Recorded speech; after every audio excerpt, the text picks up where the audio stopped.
properly registered. So take a blank sheet of paper. We're going to call this number 5. It's our halfway position.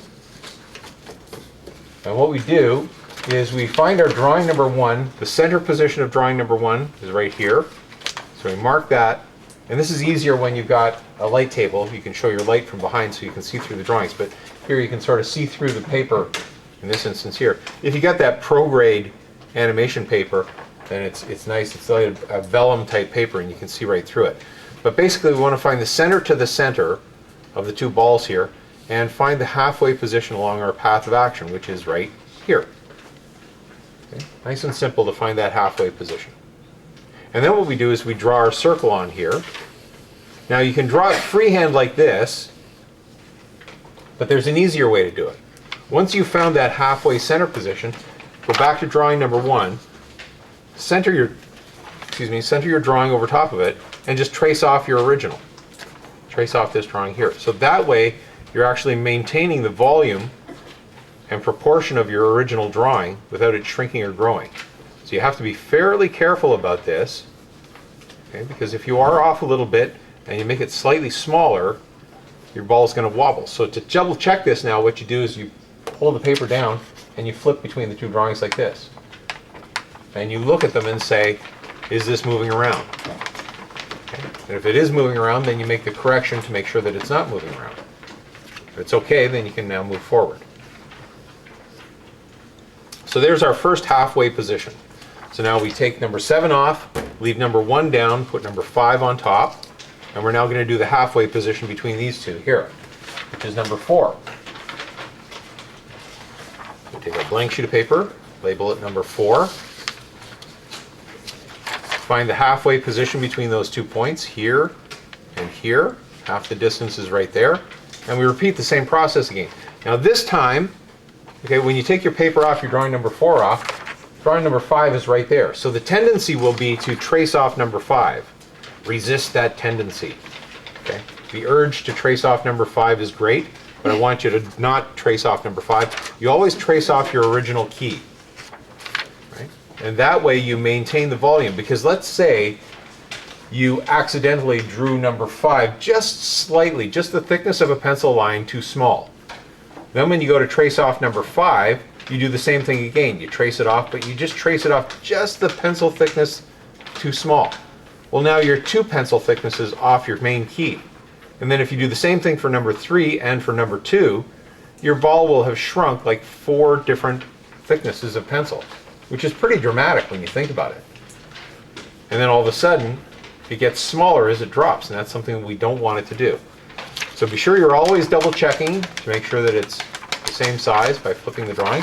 And then you can go back to 5 and 1, put your 4 down on top, and then you flip those drawings as in between flips like this, and you can see the motion of the ball to make sure that it's following its path of action, and it actually looks like it's dropping the way it should. It's in its proper placement. Okay, so we're using the flipping technique here. So you'll notice that for me, I'm not sitting directly in front of the disc. You would be sitting right in front of your disc. If I did sit in front of the disc, I'd be like this. I'd be looking at the back of my head. So it's awkward for me to use my left hand because I got to really crank it around here, so it's just a little bit more difficult and awkward. So what I'm doing is I'm flipping with my drawing hand, and you'll notice that I've got my pencil stuck in my fingers there as well. So I'm not letting the fact that I've got a pencil in my hand inhibit the fact that I'm flipping. Okay, you could have a piece of pizza in your hand and still flip. No, I'm joking. Don't do that. No. So you want to get used to this technique of flipping like this, and I just want to go back over the technique because you should have been practicing this all through the week as you're doing your in-betweening assignment, and we'll see more of this when we go back to the classroom and I watch you do it and check out your rabbit in-betweens. But I just want to go over some basics here. Number 1 is when you flip your paper, grab it towards the top up here. See how I'm very, very close to the top of the paper? Don't grab the paper down here, okay? If you grab it down here, then it just means that this paper here is flopping a little bit more and you don't control it as much. It's more difficult to flip like this. Like I find that really difficult because there's a lot of wind resistance against this part of the paper here. So if I grab it up at the top here, there's less resistance on that action. Now, when I pull the drawings towards me, what I'm doing is I'm just rolling my wrist like this. Okay, there's just this rolling action that goes like that. And then what I do is I have to expose my middle drawing, so I'm doing bottom, top, and then I go to my middle drawing. So in order to expose the middle drawing, what I do is I leave my finger here on the disc, and I simply open up my hand like that. So, see the position of my fingers? I'm creating like a 90-degree angle here with my finger, and I'm actually letting these two fingers pull apart. What a lot of people are trying to do is they're trying to keep these fingers together tightly, and that means you can't spread your fingers apart as much, and doesn't allow you to open up that paper. Okay? So if you just open up your hand like this, it allows you to pull the paper a little bit more. Now, one of the other things that might happen is that you'll find that the paper will come off this corner peg here. You don't want it to come off the center peg here, so what you do is you just put your finger right there and hold it on. So that way you can do this. See how it pulls it off the paper there? That way I can expose the entire sheet of paper, but it still stays registered. Okay, so that allows you to see the entire sheet. Okay, I don't need to see everything on this sheet because my drawing only goes to there. But if my drawing went all the way down here, I'd want to be able to see that, and so I can pull the paper all the way towards me like this. My fingers are too dumb to do that. Sorry? My fingers are too dumb to do that. Well, some people do have shorter fingers. Yeah, and that's a little bit of a handicap, but you know, it's just something you have to work through and find a way to make it work for yourself. Okay, so now we're going to have to go on to number 3. So we've got drawing number 1 still down. Put number 4 down. And now we're moving on to drawing number 3. So we find our halfway position between our two keys, or our key and our in between that we just did on number 4. Find the halfway position between those two, and again, you can go back to your drawing number 1, shift it over top, and trace it off. Now you'll notice when I shift it over top, what happens is the paper lines up. If you've punched all your paper together, everything should line up in relationship to it. And later on, when we get into some in-betweening exercises, more formal in-betweening exercises, I'll show you some techniques for seeing how you can do this and still keep your drawings registered, even though you're not on the pegs. So again, I'm just lightly going over top of it, building up the line, and then flipping to make sure that it's not doing anything weird.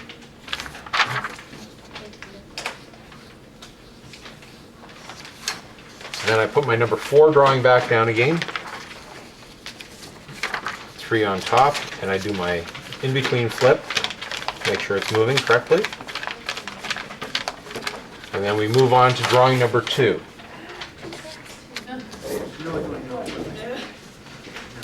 Just keep working away. I mean, everything that we're doing right now from number 5 through to number 1, so 5, 4, 3, 2, it's all the exact same process. There's no difference. We're just doing the same thing over and over and over again. The only difference is that the distance is getting smaller on each one. So the technique is the same. So if you're falling behind a little bit, don't worry about that. You can always catch up by finishing them off later on. Okay, so we're going to do drawing number 2 now. Some of you are thinking to yourselves, it's just a ball. How can it be so hard? So we're going to go from number 1, which is here, to number 3, which is here. Half the distance is here. So you can see that the distances have gotten smaller and smaller as they move along. So now what ends up happening is we can go and shift and trace it, but I'm going to just demonstrate something here that I need you to be aware of when you're doing your in-betweens. So we have, I'm going to illustrate it sideways here. We have one ball that's here. Well, I'll do it this way. The exact way it is. I'm just blowing it up a little bit larger. And we have another ball that's here. Okay, so they're not perfectly accurate, but you get the idea. Okay, so we've got 2 balls that are overlapping each other like this. So what you're trying to do as you in between is you're looking for the distance from this line here, which is the top of the ball, to this distance here, which is the other top of the other ball. So you find the halfway position between those 2 lines right there. Right? That's the top of the in-between ball. You do the same thing with the bottom. Here's the bottom. Here's the bottom. You find the halfway position between those 2 there. Now what you'll end up doing sometimes is your brain will play a little trick on you. It'll actually try to fool you. it'll say go halfway here, but then go through here. You have to go through the intersection point. So it shrinks. And I want you to resist that. Okay, because what ends up happening, you see what the ball turns into? It's turned into an oval. So what you've done is you've taken the outer width and you've shrunk it down to make it smaller, and then it comes back out again. So your ball is actually going whoop, like that. It's bulging in and out. And you don't want that to take place. Right? So you want to maintain your overall volume. So if you've got one circle here and your other circle is here, you have to find the halfway distance here, but then you have to remember that there's a point right here as well that's traveling to this position right here. And it's moving in this direction, straight across like that. So you find the halfway point here, so you're actually crisscrossing over top of that point. Okay? So there's your one line there, there's your other line right there, so you're going through this point here. Okay? So resist the mental urge to go through the crisscross points. Another example of that would be this. If we have a key drawing that goes here like this, and our line moves over to this position here like that, what you would do is you would find the halfway point between this end here and this end here, halfway there. You'd find the halfway point between these 2 points here, which is here. And again, your brain's going to go through the center, go through the center, go through the center. But if you go through the center, that creates a pivot point for the lines. And what it also does is it makes the line shrink. Okay? The actual crisscross point would be out here. So your in-between should go like that. All right? So resist the urge to go through the intersection of the two lines. Anytime you see two lines crossing each other, do not go through that intersection point. Look at the volume of your object. All right? So now when we're back to this in-between here, I'm just going to do the shift and trace thing again.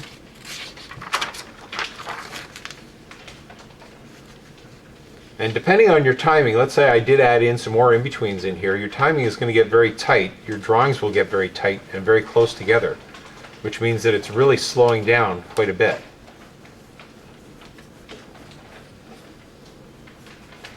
When we get to the descending energy ball bounce, which is just a variation of this, just with more drawings, we're going to have a ball come in from the side here. It's going to come in, it's going to bounce, bounce, bounce, bounce, bounce, and it's going to descend in its energy, and then it's going to roll to a stop over here. So as it rolls to a stop over to the side, each drawing is going to get tighter and tighter and tighter, to the point where on your final couple of drawings, you're just going to almost be overlapping your lines. They're almost right on top of each other, because the distance is like the thickness of your pencil line.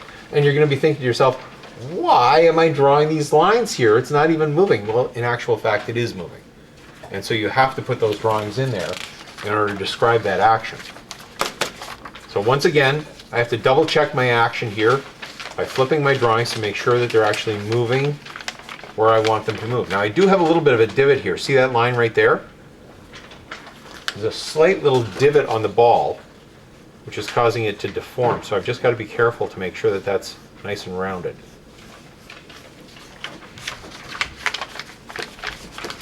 Okay, so now I've completed drawings 1 through to 7, my next key. Now what I want you to do is I want you to take your drawings off the pegs, have drawing number 1 down first, then number 2 on top, number 3 on top of that, then number 4, then number 5, and then number 7. So we still have to do number 6, but I want to show you another technique of flipping. There are 2 techniques that you can use here. Put them all back onto your pegs. And then what I want you to do is take your hand and put a drawing between each finger. Okay, you won't be able to get all the drawings in there, but basically you'll have them all like that. This is called roll flipping, where you can roll the drawings in your fingers like this and see them in sequence. So you can only do 5 drawings at a time. The bottom drawing, 2, 3, 4, 5 drawings to see the action taking place. Okay, so it just gives you a sense of how that smaller piece of action is moving. If you got a larger number of drawings, as we have here, you can take the drawings in your hand like this, Okay, grasp it by the top. So you've taken and stacked the drawings up, lined them all up, so you should be able to see through all the peg holes there. Take your hand, stick the paper, bend your fingers over top and grab it. And then what you do is you take the bottom, you flip it over, and as soon as you do that, see how the papers fan out? See that little fanning action that's taking place there? Okay. You fan it out like that, then you pinch right there. And then what you do is you reverse the curl in the opposite direction and fan it out on the opposite side. So now the fan on this side is getting bigger. Then I release it. Watch what happens to this side over here. Whoop. See how it fans out even more over here? Okay. So then I reverse it again. And so I'm just wobbling the paper back and forth and see how it fans out. Okay, it's a magical trick. Okay, it's magic. Okay. Watch once again. Hand like this. Paper stacked up, lined up.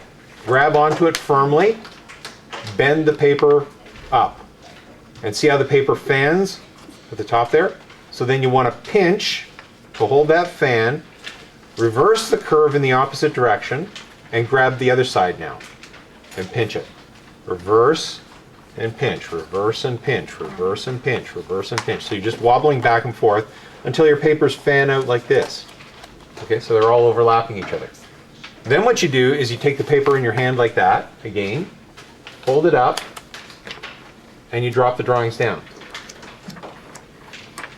It allows you to see your animation flipping right before your very eyes. It's incredible, it's moving, it's alive, it's alive.